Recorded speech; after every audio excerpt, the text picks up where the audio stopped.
নমস্কার, আশা করি সকলে ভালো আছেন। সুনন্দিতার রান্নাঘরে সকলকে স্বাগত।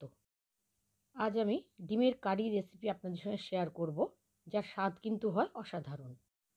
রেসিপিটা প্রথম থেকে শেষ পর্যন্ত দেখার অনুরোধ জানিয়ে শুরু করছি।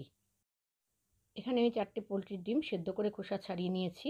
তারপর এর গাটা একটু চিড়ে নিয়ে একটু নুন হলুদ মাখিয়ে রেখেছি, যাতে রান্না করার সময় মশলাগুলো একটু ঢুকে যায়। একটা আলুকে কেটে নিয়েছি, কিছুটা কড়াইশুঁটি আর দুটো পেঁয়াজ খুব মিহি করে কুচিয়ে রেখেছি। গ্যাসে একটা কড়াই বসিয়ে তার মধ্যে 3 টেবিল চামচ সর্ষের তেল নিয়েছি। তেলটা গরম হলে তার মধ্যে আমি আলুর টুকরোগুলো দিয়ে দিলাম, আর তার সাথে সামান্য লবণ আর সামান্য হলুদ গুঁড়ো দিয়ে আলুগুলোকে আমি একটু ভেজে নিয়েছি।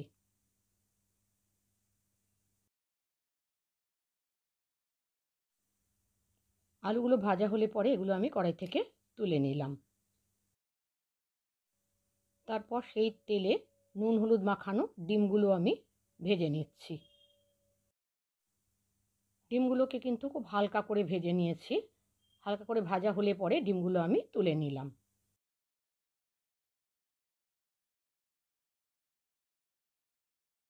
এবার কড়াইতে যে তেলটা ছিল তাতে ফোড়নে দিয়েছি দুটো এলাচ, দুটো লবঙ্গ আর কিছুটা দারচিনি থেতো করে, একটা তেজপাতা আর 1/4 টিস্পুন গোটা জিরে।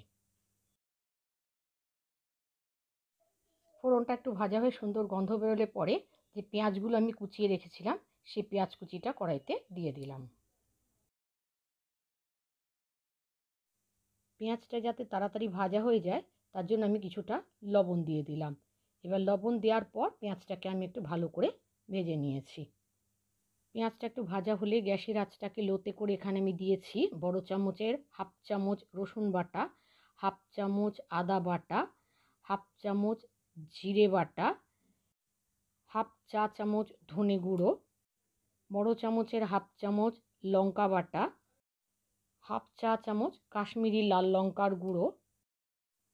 মশলাগুলোকে একটু মিশিয়ে নিলাম। তারপর এর মধ্যে খুব সামান্য চিনি দিয়ে দিলাম। চিনিটা অপশনাল, আপনারা নাও দিতে পারেন। তারপর অল্প একটু জল দিয়ে দিলাম মশলাটা কষিয়ে নেওয়ার জন্য।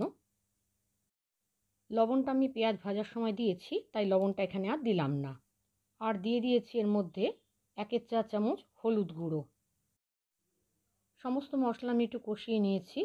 1 মিনিট মশলাটা কষিয়ে নেওয়ার পর 3 চামচ টমেটো বাটা আমি দিয়ে দিলাম।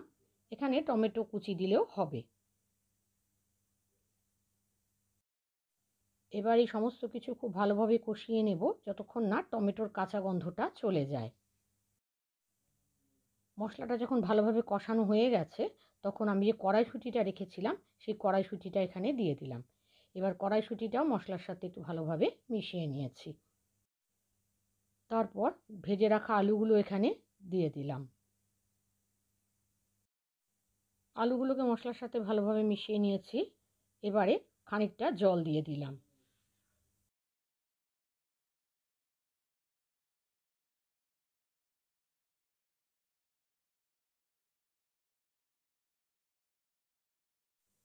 ঝোলটা যখন ফুটে উঠল তখন কড়াইটাকে ঢাকা দিয়ে মিডিয়াম ফ্লেমে আমি 2 মিনিট রান্না করে নিয়েছি, যাতে আলুগুলো একটু সেদ্ধ হয়ে যায়। 2 মিনিট বাদে আমি ঢাকনাটা খুলে দিলাম। তারপর ভেজে রাখা ডিমগুলো আমি কড়াইতে দিয়ে দিলাম। ডিমগুলো দেওয়ার পর কড়াইটাকে আবার ঢাকা দিয়ে আমি কিছুক্ষণ রান্না করে নিয়েছি। 2 মিনিট রান্না করে নেওয়ার পর ঢাকনাটা খুলে দিলাম। এবার আমি দেখে নিচ্ছি আলুগুলো সেদ্ধ হয়েছে কিনা। আলুগুলো সেদ্ধ হয়ে গেছে। এবারে আমি হাই ফ্লেমে আবার কিছুক্ষণ ফুটিয়ে নিয়েছি, যাতে ঝোলটা কিছুটা ঘন হয়ে যায়। রান্নাটা আমার হয়ে এসেছে। এবার দিয়ে দিলাম 1/4 টিস্পুন গরম মশলার গুঁড়ো, আর কিছুটা কসুরি মেথি আমি শুকনো খোলায় ভেজে রেখেছিলাম, সেটা গুঁড়ো করে দিয়ে দিলাম।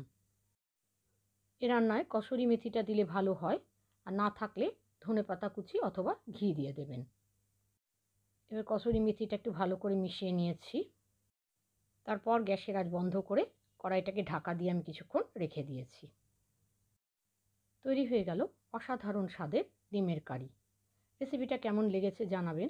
ভালো লাগলে একটা লাইক দেবেন, আর আমার চ্যানেলে নতুন বন্ধু হলে চ্যানেল সাবস্ক্রাইব করে পাশে থাকা বেল বাটনটা ক্লিক করে দেওয়ার অনুরোধ রইল। ফেসবুক থেকে দেখলে আমার পেজটা ফলো করার, আর ইউটিউব থেকে দেখলে আমার চ্যানেল সাবস্ক্রাইব করে পাশে থাকা বেল বাটনটা ক্লিক করে দেওয়ার অনুরোধ রইল। আজ তাহলে এখানে শেষ করছি। আবার আসবো নতুন কোনো রেসিপি নিয়ে। ততক্ষণের জন্য সকলে ভালো থাকবেন, সুস্থ থাকবেন। ধন্যবাদ।